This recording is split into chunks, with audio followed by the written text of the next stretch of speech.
Bonjour, alors le Bitcoin, donc évidemment tout le monde en parle maintenant, donc c'est une énorme explosion et par rapport à la précédente vidéo que j'avais faite, j'ai voulu en fait dans cette vidéo-là mieux architecturer mes idées, mes opinions et vous dire voilà pourquoi le Bitcoin est une bulle, hein, ça je pense que tout le monde peut s'accorder là-dessus.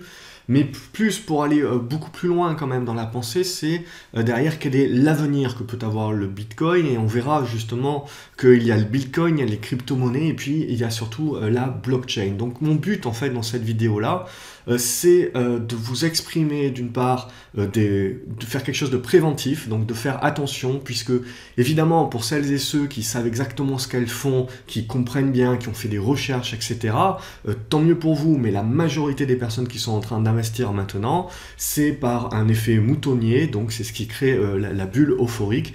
Et donc justement, c'est sur ces personnes-là qu'il faut faire du préventif justement et éviter un petit peu d'avoir des drames de vie. Donc tel est mon but par mes propos, c'est d'éviter certains drames et du coup de vous faire prendre conscience des différents risques et de vous faire prendre conscience également que d'une part ce n'est pas fini, c'est quelque chose c'est cette révolution qu'est la blockchain, etc. Ça va durer encore pendant plusieurs années, etc. Il n'y a aucune possibilité, personne n'est devin de savoir si cette bulle va continuer, si elle va exploser pour pouvoir construire sur quelque chose de nouveau, de plus sain, ce qui est plutôt ma pensée, bref.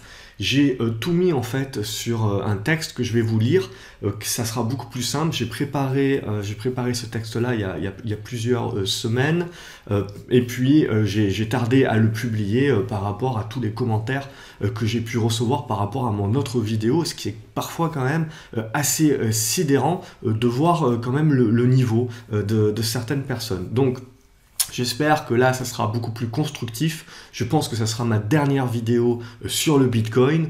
Je vois certains qui vont déjà dire tant mieux. En tout cas, ce qui est certain, c'est que j'ai voulu tout architecturer, tout mettre sur papier. C'est pour ça que je vais vous le lire, pour pouvoir pleinement savoir que j'ai tout dit. Et que donc, voilà, ça sera mon opinion. Vous en faites ce que vous voulez. Bien évidemment, c'est une opinion parmi tant d'autres. Donc, je vais tout simplement vous lire ce texte. Alors que le Bitcoin ne cesse de monter en ligne droite, la bulle ne fait plus de doute. Mais les vraies questions sont jusqu'où, jusqu'à quand. Donc, car je pense que pour comprendre l'engouement autour du Bitcoin, il faut comprendre une chose, la psychologie des foules. D'ailleurs, je recommande à ce sujet un très bon livre de Gustave Le Bon, nommé très fort justement La psychologie des foules. Alors il faut savoir que ce livre-là a été écrit en 1895, donc je vous invite vraiment à le lire. Il est un petit peu écrit en vieux français, donc ça fait toujours du bien également. Mais ce livre-là, c'est quand même une mine d'informations, surtout pour les personnes qui comprennent pas les phénomènes de bulles, donc c'est pas nouveau, hein. Et le phénomène de bulle que l'on a sur les crypto-monnaies, c'est exactement le même phénomène de bulle que l'on a eu sur tout un tas d'autres actifs depuis plus de 400 ans d'histoire boursière. Donc je vous invite réellement à lire ce livre, il est gratuit, hein, puisqu'il est passé dans le domaine public hein, depuis le temps. Donc on se rend compte que la Bitcoin mania n'est rien de plus qu'une bulle de la tulipe, quoique les tulipes, elles, étaient bien réelles. Surtout pour un livre du 19e siècle, on se rend compte que malgré la technologie, l'homme reste homme, individu régi et esclave de ses propres émotions. J'ai longuement hésité avant de publier cet article, je l'ai écrit il y a quelques semaines déjà. Il est toujours compliqué d'aller contre la foule, mais comme je l'ai fait pour les produits dérivés, les options binaires, Forex et autres, je prends comme un devoir le besoin d'avertir les particuliers, la foule qui suit en ayant une vague idée du pourquoi, si ce n'est de croire en un rêve de richesse rapide et de vie meilleure, qui lui fait prendre des raccourcis sans pleinement savoir et comprendre les risques encourus.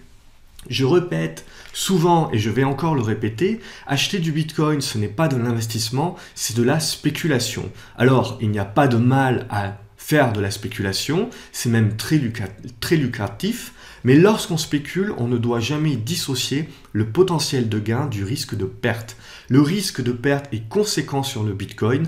La volatilité est de fait le plus important risque avec le Bitcoin. Cette volatilité qui impacte grandement les émotions et donc les décisions. Alors la règle numéro 1 est que l'on se doit de répéter, même si cela peut sembler du b.a.-ba pour certains, c'est de ne spéculer qu'avec de l'argent que l'on peut perdre. C'est-à-dire avec de l'argent dont on n'a pas besoin au quotidien pour vivre. Le but est de spéculer avec de l'argent que l'on peut perdre. Cela permet de se détendre, de moins trader avec les émotions et croyez-moi, ça fait une sacrée différence. Alors pour certains, ça sera 100 €, pour d'autres, ça sera 1000, voire 20 000 €. Certains tradent le Bitcoin à court terme, d'autres achètent et se disent on verra bien dans quelques années. Chacun fait un pari sur l'avenir. Très bien, chacun ses convictions, mais en aucun cas vous ne devez avoir de certitude. C'est cela qui vous mènera à la ruine. Donc la clé, c'est de ne spéculer que ce que l'on est prêt à perdre.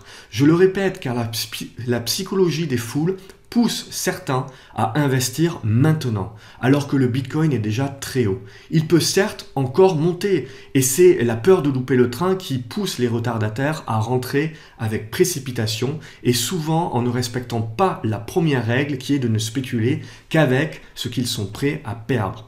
Cela va donc créer des drames de vie. Je ne compte plus le nombre de mails et messages que je reçois de personnes ayant misé, car il n'y a pas d'autre terme, toutes leurs économies ou une large part de ce qu'ils ont. Ces personnes ne voient que la hausse et oublient que parfois le Bitcoin sera amené à corriger de 20, 30, 40%. Ce risque ne doit pas être occulté et pourtant il l'est. J'avais également averti via une vidéo sur le risque de voir apparaître de nombreuses arnaques avec l'engouement autour des bitcoins. Le but était de décrire les différentes arnaques qui allaient sévir, car tout simplement, j'en ai l'expérience puisque les mêmes arnaques ont pu sévir sur options binaires et sur Forex. Pour résumer, une personne vous promet monts et merveilles en multipliant votre capital de départ par 5, 10, 1000. Plus c'est gros et plus ça passe, vous faites un premier virement, on vous fait voir que vous gagnez, puis on vous demande un deuxième virement et ainsi de suite jusqu'à ce que vous soyez sec ou que vous commenciez à avoir des doutes. Les arnaqueurs disparaissent alors avec la caisse ou vous disent que c'est votre faute car si vous ne remettez pas au pot, ils vont tout perdre.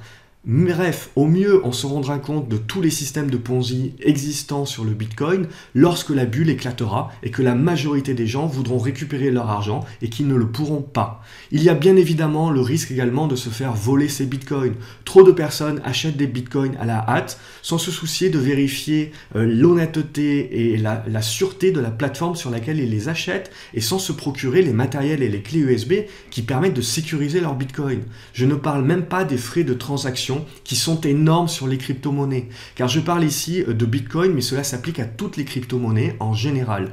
Les frais prélevés sont clairement d'un autre temps pour celles et ceux qui investissent en bourse. Alors c'est sûr, le marché n'en est qu'à ses débuts et les plateformes et courtiers se créent comme des champignons, donc les tarifs iront en décroissant. C'est surtout avec la volatilité du Bitcoin chaque jour, ces frais sont transparents pour beaucoup, mais bien réels et handicapants pour le rendement. Faites votre calcul un petit peu de la taille que ces frais vous prennent justement à chaque fois que vous passez une transaction. C'est énormissime. Cette volatilité peut en outre sembler intéressante car on a l'impression de gagner rapidement de l'argent, mais cette volatilité est à double tranchant et peut également faire perdre beaucoup d'argent encore plus rapidement. Beaucoup l'occultent et cela risque de créer de mauvaises surprises à beaucoup de personnes. Bref, avant de spéculer sur le Bitcoin, il faut savoir ce que l'on fait. Et on se rend malheureusement compte que de trop nombreuses personnes achètent sans savoir ce qu'elles achètent vraiment en poursuivant un comportement moutonnier. Mais maintenant, parlons du Bitcoin en termes de perspective, puisque c'est bien de ça qu'il s'agit justement pour toutes les personnes qui sont pro-Bitcoin et surtout pro-blockchain, puisque c'est vraiment de ça qu'il s'agit. Car si le Bitcoin explose à la hausse, ce n'est pas pour rien, ne nous voilons pas la face, c'est en effet pour des raisons fondamentales. C'est une révolution anticipée et aussi quelque chose de rare qui pousse les gens à acheter. Toute bulle commence à la base pour des raisons fondamentales rationnelles. Les agents sont rationnels au début d'une bulle. La hausse du Bitcoin est tout à fait rationnelle jusqu'à un certain point. C'est la hausse démesurée des prix qui crée un écart trop grand avec les fondamentaux anticipés et donc la création d'une bulle. La bulle est créée par l'euphorie, cause de la psychologie des foules. Encore une fois, je vous renvoie au livre de Gustave Le Bon qui apporte une excellente prise de recul, surtout pour un livre écrit en 1895. Mais revenons aux fondamentaux. Le Bitcoin explose maintenant car tout le monde a peur de louper le train et tout le monde est cupide et veut lui aussi faire de l'argent rapidement, comme les mecs sur YouTube ou à la télé. Mais à la base, le Bitcoin monte et prend son envol car la quantité est somme toute limitée et surtout car il offre une alternative au système monétaire classique. C'est ça l'essence même des crypto-monnaies, de la blockchain, c'est ça vraiment la révolution. Et c'est cela la vision à long terme. Ainsi, quand on achète le Bitcoin, c'est dans l'espoir qu'il devienne dans les prochaines années une monnaie de référence, utilisée dans le monde entier avec des milliers de transactions, etc., etc. Mais il est important de différencier la blockchain et le Bitcoin. Le Bitcoin n'est qu'un outil. La véritable révolution, c'est la blockchain. Le Bitcoin peut très bien disparaître demain. Cela n'enlèvera rien que la révolution se poursuivra grâce à la blockchain et le Bitcoin sera remplacé par d'autres outils, c'est-à-dire d'autres crypto-monnaies qui prendront le relais. Je suis persuadé que la blockchain est la véritable révolution et que c'est cela l'avenir. L'avenir justement des crypto-monnaies. Tout comme l'Internet était l'avenir en 1999. Tout le monde qui disait qu'Internet serait l'avenir en 1999 avait raison, mais cela n'a pas empêché une bulle et l'éclatement de celle-ci. Pourtant aujourd'hui, on peut dire que tous les gens qui disaient qu'Internet était une révolution en 1999 avaient raison. Pour cela, il suffit de regarder la valorisation boursière de Amazon également, même si là également on peut parler de bulle aujourd'hui. Pour autant, ont-ils vraiment gagné de l'argent avec ce raisonnement, avec la crise que l'on a connue de 2000 à 2002-2003, énormément de personnes qui avaient le bon raisonnement mais le mauvais timing ont énormément perdu d'argent et ont fini ruinés en pariant sur des certitudes. Donc vous pouvez avoir des convictions, mais vous ne pouvez pas avoir de certitudes. La clé n'est pas d'avoir raison, mais d'avoir raison au bon moment. Vous devez avoir des convictions, mais jamais de certitudes. Ce sont ces certitudes qui vous rendent esclave d'une position et vous ruinent à ne pas savoir qu'en sortir. Aujourd'hui, il existe plus de 1000 crypto-monnaies. Il est certain que seule une poignée vont survivre. La grande majorité ne resteront que des idées. Une autre grande majorité n'auront jamais assez de transactions pour exister. Enfin, les plus importantes consolideront pour être plus importantes encore et pouvoir survivre. Ce qui fait qu'à terme, il ne restera réellement qu'une poignée de crypto-monnaies. Est-ce que le Bitcoin en sera une? C'est ça la question.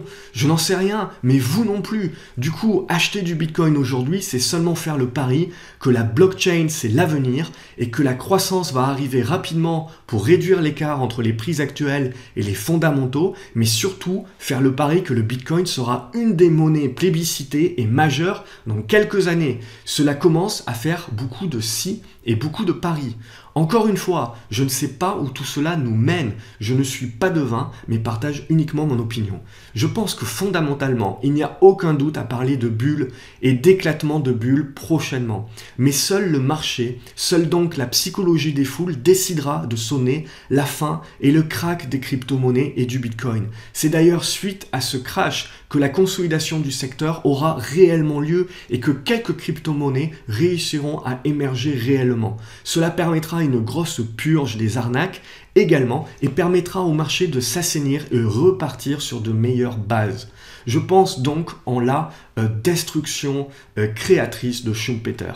Le but du Bitcoin et d'une crypto-monnaie est donc de créer un système monétaire décentralisé. C'est sur ça que tout le monde achète. C'est ça qui crée de la valeur sur le Bitcoin et les crypto-monnaies. Je vais donc appuyer sur ce point car je pense que c'est sur là-dessus que repose toute la bulle. À partir du moment où il y aura une perte d'espoir et de confiance, que c'est possible de créer ce système décentralisé, c'est le moment où il y aura un crash. Car toute cette bulle n'est qu'une affaire de confiance. Si on casse la confiance qu'ont les gens dans la capacité du Bitcoin ou autre crypto-monnaie de remplacer l'euro ou le dollar ou d'être une alternative suffisamment convaincante dans quelques années, alors on crée le crash. Le Bitcoin n'a aucune valeur, aucune crypto-monnaie n'aura aucune valeur si cette confiance-là est perdue. Car tout ne repose que sur cette confiance en des perspectives futures et inconnues. C'est en quelque sorte la même chose que sur des sociétés biotechnologiques. Pour celles et ceux qui investissent en bourse, depuis plusieurs années, vous avez eu une bulle sur les valeurs biotechnologiques. Là aussi, les gens ont eu des certitudes sur des produits exceptionnels que des petites boîtes biotechnologiques, des startups pouvaient créer et lancer. Bon, il y a eu beaucoup de déchets et aujourd'hui, il y a beaucoup de cadavres. C'est normal. Il y a aussi des personnes qui sont devenues riches parce qu'elles ont misé sur le bon cheval, elles ont su miser sur celle qui a su tirer son épingle du jeu, mais voilà, c'est comme aujourd'hui, vous avez plus de 1000 crypto-monnaies. Vous ne savez pas demain réellement laquelle va tirer son épingle du jeu. On est encore au tout début vraiment de ce marché, de cette révolution. Et donc ça peut prendre encore plusieurs années à ce que le marché devienne mature et s'assainisse pour réellement laisser émerger les véritables alternatives. Alors, pour revenir aux biotechnologiques, leur valorisation future ne repose que sur leur capacité à rechercher et trouver des soins, des médicaments futurs qui laissent entrevoir des retombées économiques énormes. Lorsqu'on investit sur une telle société, on décide de faire le pari que cette société trouvera et sera capable de mettre en place ses perspectives et donc d'avoir les accords de la FDA, etc., et des différentes autorités pour mettre en place leurs médicaments sur le marché et donc avoir des retombées financières. On a confiance dans et c'est donc un espoir d'un futur radieux.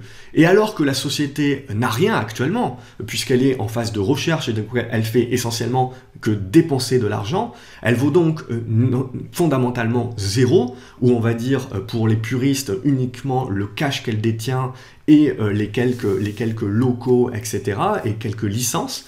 Elle va donc valoriser au final uniquement la somme totale des croyances et espoirs des investisseurs spéculateurs en sa capacité à sortir avec succès ses futurs médicaments. C'est ça la véritable valorisation aujourd'hui d'une biotechnologie qui n'a rien, elle est valorisée uniquement sur l'espoir que demain elle aura quelque chose.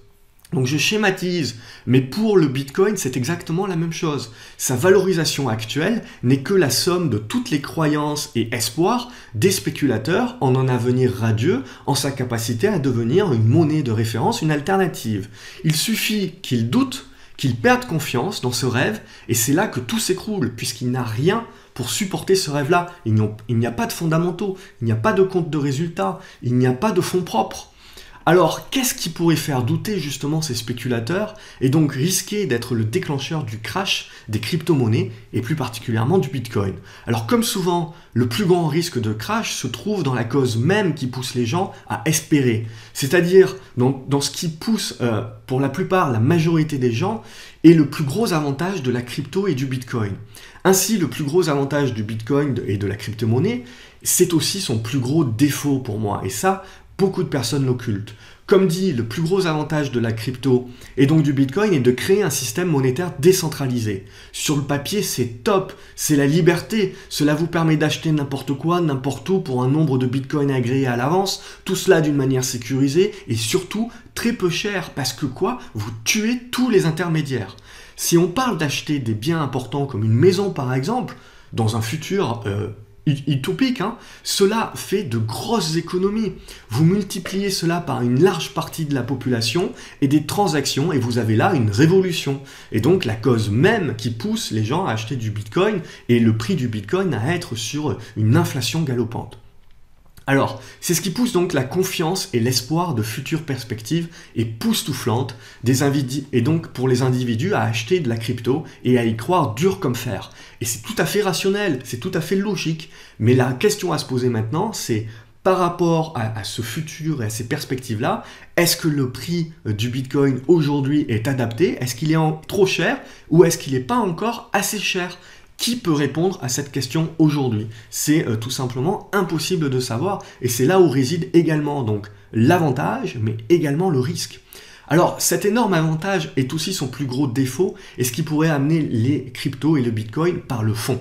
Alors parler du système monétaire décentralisé c'est bien, mais il ne faut pas oublier qu'il a fallu beaucoup d'efforts au monde pour créer justement un système monétaire centralisé. Surtout il a fallu du temps pour créer des paires de devises qui ont une valeur entre elles et peuvent ainsi s'échanger de manière centralisée, d'une manière certaine et surtout selon des prix qui varient peu, apportant une garantie, une sécurité et donc une stabilité dans le système. Si le système monétaire a été centralisé au début, c'est pour apporter une stabilité dans le monde économique, hein. Il ne faut pas l'oublier, cette stabilité, c'est ce qui a permis la croissance depuis des décennies, hein. Donc c'est ça que l'on a recherché avant tout, c'est à créer une confiance de par les agents économiques, à se faire confiance et à s'échanger de la monnaie qui est du papier contre des biens réels et physiques, hein.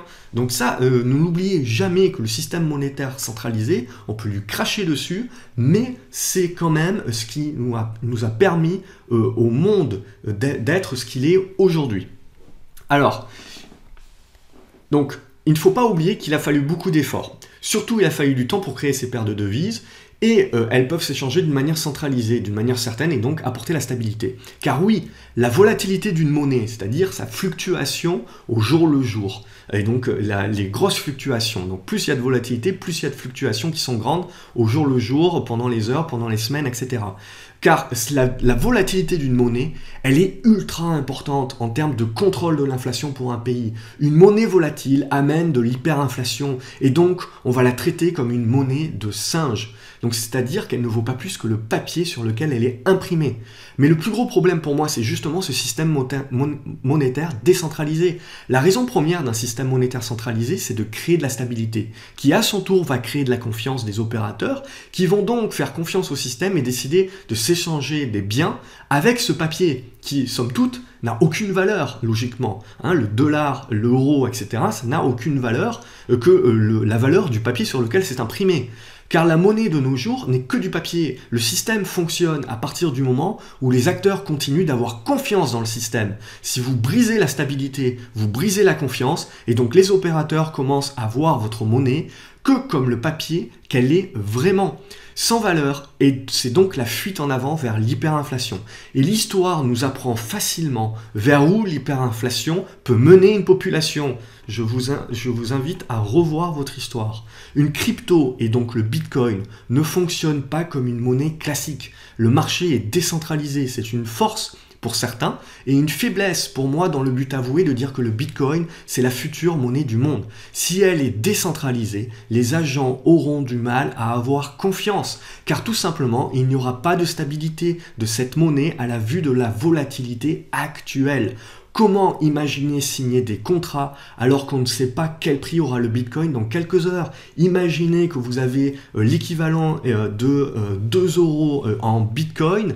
Entre la seconde où vous décidez de vous payer un café avec cet équivalent de 2 € en Bitcoin et la seconde où vous allez passer la transaction, finalement vous n'avez plus 2 € mais vous avez 1,80 € en équivalent Bitcoin et vous ne pouvez pas vous payer le café. C'est-à-dire que la volatilité, une volatilité aussi forte ne peut pas faire en sorte que cette monnaie, que ces crypto-monnaies deviennent de véritables monnaies dans le futur. Pour moi, c'est un point majeur qui fait que pour le moment, ce n'est qu'un rêve et qu'il va falloir tuer cette volatilité, la réduire à son plus simple appareil pour justement créer de la confiance dans les opérateurs et que ces opérateurs-là puissent également prendre des transactions. Alors vous allez utiliser l'exemple qu'il y a des personnes qui acceptent de se faire payer leur loyer en Bitcoin, qu'il y a des personnes qui acceptent de se faire payer la chambre d'hôtel ou X choses en Bitcoin. Donc ça, c'est tout à fait vrai, mais ces personnes-là font également partie du jeu, et donc elles prennent le pari également, et surtout elles ont pris le pari de prendre votre Bitcoin parce qu'elles prennent le pari que le Bitcoin va continuer à augmenter et que donc elles vont récupérer bien plus que finalement le prix et la valeur de ce qu'elles vous ont, de ce que vous leur avez acheté. Donc on en revient à nos moutons. Donc ainsi, l'utilité du Bitcoin ne repose que sur sa valeur aujourd'hui. Le reste n'est que du vent. Donc si la valeur du Bitcoin s'écroule, alors son utilité va s'écrouler avec. C'est-à-dire qu'à partir du moment où la valeur du Bitcoin va s'écrouler, vous allez voir que vous allez avoir, à contrario d'aujourd'hui, de moins en moins de commerces X ou Y qui vont l'accepter. Si vous ne pouvez pas maintenir la stabilité et la confiance des agents économiques, alors votre monnaie devient rapidement une monnaie de singe. Et actuellement, c'est ce qu'est le Bitcoin à cause de sa volatilité qui rend impossible son utilisation par des agents économiques. Bien entendu, cela peut changer dans le temps, mais il faudra donc que le Bitcoin ou la crypto qui émergera pour devenir une monnaie alternative devienne, elle, beaucoup moins volatile, plus prédictible, ce qui permettra de nourrir la stabilité et donc la confiance des agents économiques et donc un cercle vertueux dans ce système parallèle qui pourra prendre place. Un système monétaire décentralisé veut dire que l'on va également éviter de payer beaucoup d'intermédiaires. C'est également un point fort des crypto-monnaies, mais également leur point faible.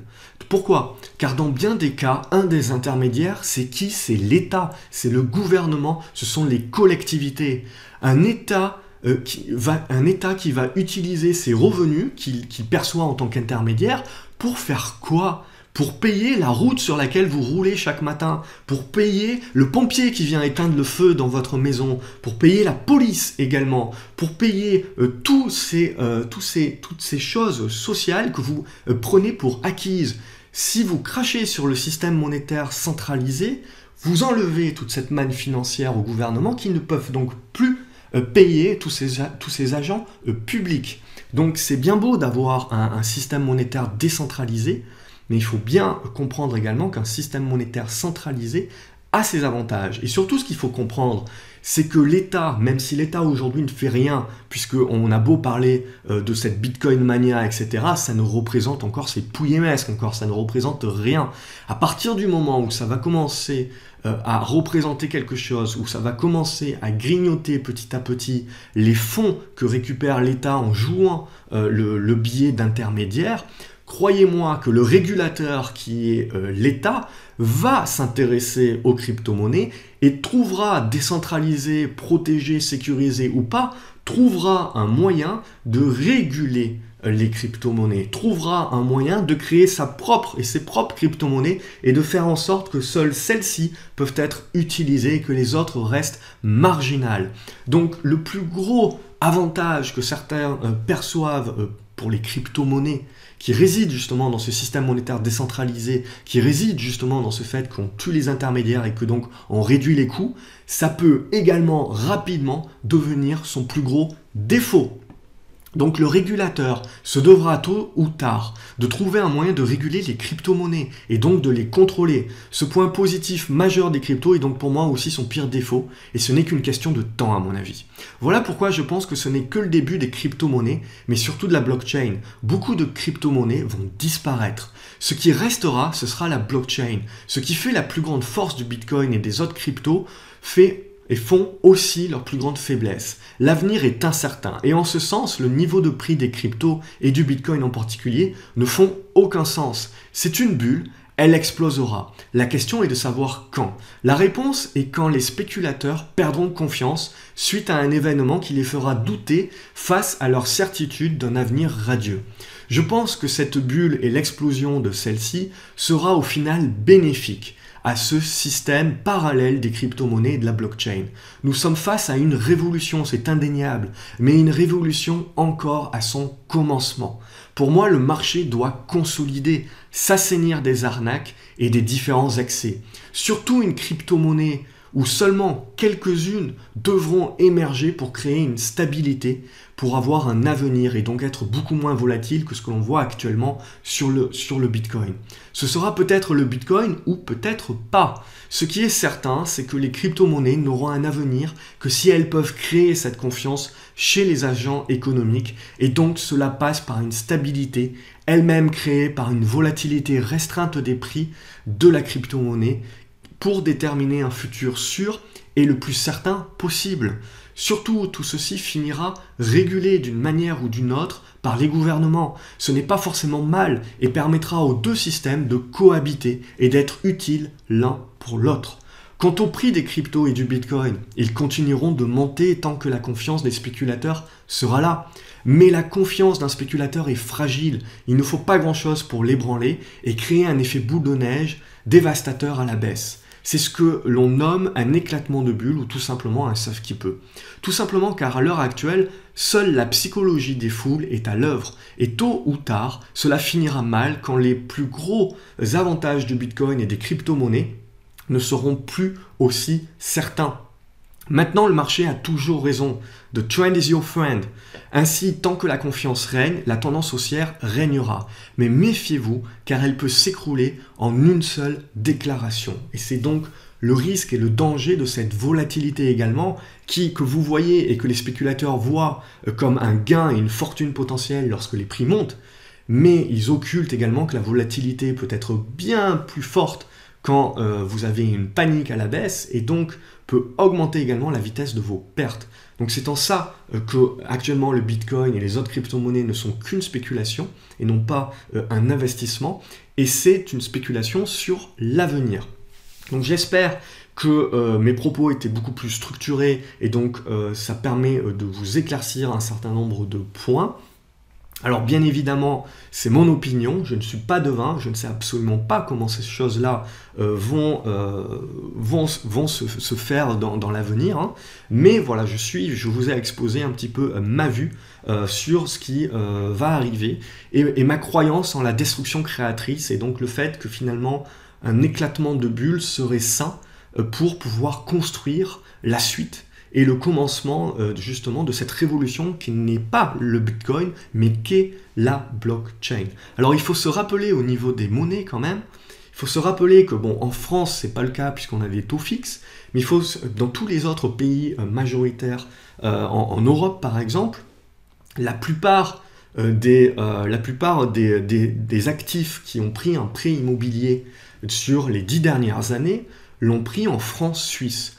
Pourquoi en francs suisses? Parce que c'était une monnaie qui était réputée pour être très peu volatile. C'est-à-dire que si vous prenez un prêt sur 20 ans, sur 30 ans pour acheter une maison en francs suisses, eh ben, vous êtes quasiment sûr en achetant cette monnaie-là, qu'elle est moins volatile que votre monnaie justement de votre pays. On peut penser par rapport à des Russes par exemple, ou à des Polonais, etc. Donc tous ces pays-là qui n'ont pas forcément l'euro, qui ont leur propre monnaie, et qui ont donc une monnaie qui est beaucoup plus volatile que l'euro ou que le dollar. Et donc forcément, quand vous allez prendre un prêt, eh ben, vous recherchez du coup à limiter sur votre horizon de temps, à limiter la perte potentielle que vous pourriez avoir, et donc le plus que vous allez devoir à payer, en limitant la volatilité qu'une monnaie peut vivre sur les 20-30 années, puisque là également, ben, vous ne savez pas de quoi demain sera fait, et surtout sur 20 ou 30 ans, là aussi quand vous prenez un prêt sur 20 ou 30 ans, ben, c'est un pari. Surtout que ces pays-là, on le rappellera, sont à taux fixe. Sont à taux variable, pardon. C'est la France qui est à taux fixe, où là, c'est quand même un avantage énorme que les Français ont sur un prêt immobilier sur 20 ou 30 ans. Et c'est les banques qui prennent le risque en France, contrairement aux autres pays européens, où c'est l'individu, et c'est donc qui prend tous les risques. Donc du coup, vous avez toutes ces personnes-là qui ont pris leur prêt en francs suisses. Sauf que la Banque centrale suisse, du jour au lendemain, a décidé de dévaloriser sa monnaie de 20%. Ce qui fait tout de suite une augmentation d'autant sur les prêts de toutes ces personnes-là, sur des prêts sur 20 ans, sur 30 ans. Aujourd'hui, vous avez des personnes qui sont obligées, qui ne peuvent même pas vendre aujourd'hui parce que le prix qu'ils seraient capables de vendre ne suffirait même pas à pouvoir couvrir ce qu'ils doivent rembourser à la banque. C'est-à-dire que vous avez des personnes qui sont obligées de payer un prêt pour une maison dont ils ne veulent déjà plus, qui est déjà certainement trop petite puisque ça fait 10 ans qu'ils vivent dedans, etc. Mais ils ne peuvent pas en changer à cause de la dévalorisation de la monnaie, à cause justement de cette volatilité qu'il y a eu sur la monnaie qui a créé un trop grand écart et qui les met aujourd'hui, tout simplement, pour parler crûment, dans la mouise. Il faut penser à ça aujourd'hui pour toutes les personnes qui pensent que le Bitcoin c'est la monnaie du futur ou que les crypto-monnaies ce sont les monnaies du futur. Tant que vous avez une volatilité qui fait qu'entre le moment où vous décidez de vous acheter un café et le moment où vous posez votre carte ou votre téléphone pour pouvoir échanger contre des euros vos Bitcoins, potentiellement vous ne pouvez plus vous payer en une fraction de seconde, vous ne pouvez plus vous payer ce café-là. Ça, c'est un manque de stabilité et du coup, c'est un manque de confiance que les opérateurs pourront avoir. Et donc du coup, ce manque de confiance-là fera que vous ne pouvez pas et que ça ne deviendra jamais une monnaie.